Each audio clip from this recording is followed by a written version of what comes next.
aussi noble, apparemment aussi pure que celle du syndicalisme anarchiste. Yes, I would certainly agree with that, not only in theory but also in action. That is, there are two intellectual tasks. One, and the one which I was discussing, to try to create the vision of a future just society. Another task is to understand very clearly the nature of power and oppression and terror and destruction in our own society. And that certainly includes the institutions you mentioned, as well as the central institutions of any industrial society, namely the economic, commercial, and financial institutions. In particular, in the coming period, the great multinational corporations, which are not very far from us physically tonight. Those are the basic institutions of oppression and coercion and autocratic rule that appear to be neutral. After all, they say, well, we're subject to the democracy of the marketplace. Still, I think it would be a great shame to lose or to put aside entirely the somewhat more abstract and philosophical, if you like, task of trying to draw the connections between a concept of human nature that gives full scope to freedom and dignity and creativity and other fundamental human characteristics, and relates that to some notion of social structure in which those properties could be realized, in which meaningful human life could take place.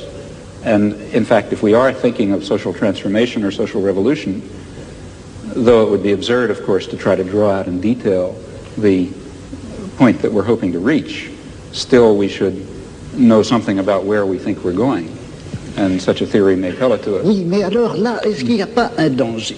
Si on dit qu'il existe une certaine nature humaine, que cette nature humaine n'a pas reçu dans la société actuelle les droits et les possibilités qui lui permettraient de se réaliser. C'est bien ce que vous avez dit, je crois. Et si on admet cela, est-ce qu'on ne risque pas de définir cette nature humaine à la fois idéale et réelle, cette nature humaine cachée et réprimée jusqu'à présent, est-ce qu'on ne risque pas de la définir dans des termes que nous empruntons à notre société, à notre civilisation, à notre culture? De sorte que, est-ce que la notion de nature humaine, vous-même, en commençant, vous reconnaissiez, je crois qu'on ne savait pas très bien ce que c'était que cette nature humaine.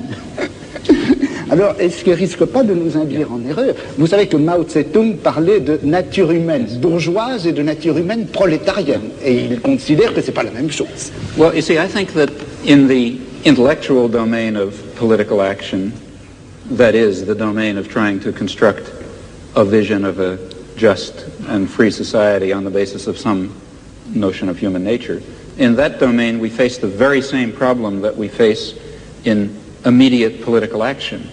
For example, to be quite concrete, a lot of my own activity really has to do with the Vietnam War, and a good deal of my own energy goes into civil disobedience.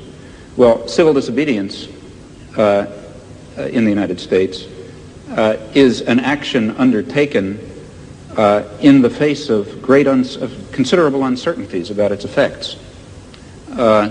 For example, it threatens the social order in ways which, let's say, one might argue, bring on fascism.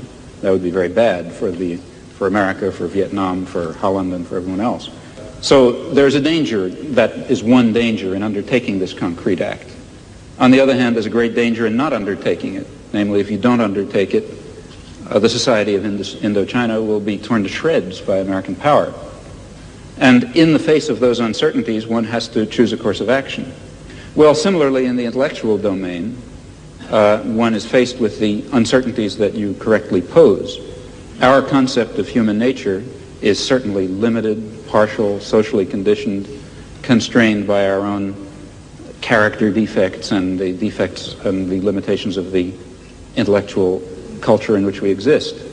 Yet at the same time, it's of critical importance that we have some direction, that we know what impossible goals we're trying to achieve if we hope to achieve some of the possible goals. And that means that we have to be bold enough to speculate and create social theories on the basis of partial knowledge while remaining very open to the strong possibility, in fact overwhelming probability, that at least in some respects we're very far off the mark. Il me semble que de toute façon, la notion même de justice fonctionne à l'intérieur de la société de classe comme revendication du côté de la classe opprimée et comme justification du côté de la classe oppressive. I don't agree with that. Et dans une société sans classe, je ne suis pas sûr qu'on ait encore à utiliser cette notion de justice. Yeah. Well, here I really disagree. I think that there is a sort of an absolute basis. If you press me too hard, I'll be in trouble because I can't sketch it out. But some sort of an absolute basis ultimately residing in fundamental human qualities in terms of which a real notion of justice is grounded. And I think that our existing systems of justice I think it's too hasty to characterize our existing systems of justice as merely systems of class oppression. I don't think that they are that. I think that they embody systems of class oppression, and they embody elements of other kinds of oppression. But they also embody a kind of a groping towards the true humanly valuable concept of justice and decency and love and kindness and sympathy and so on, which I think are real. Bon, est-ce que j'ai du temps pour répondre? Oui. Combien? Parce que 2 minutes. Ben, moi, je dirais que c'est injuste. Absolutely. Non, mais bon, je ne veux pas répondre en si peu de temps.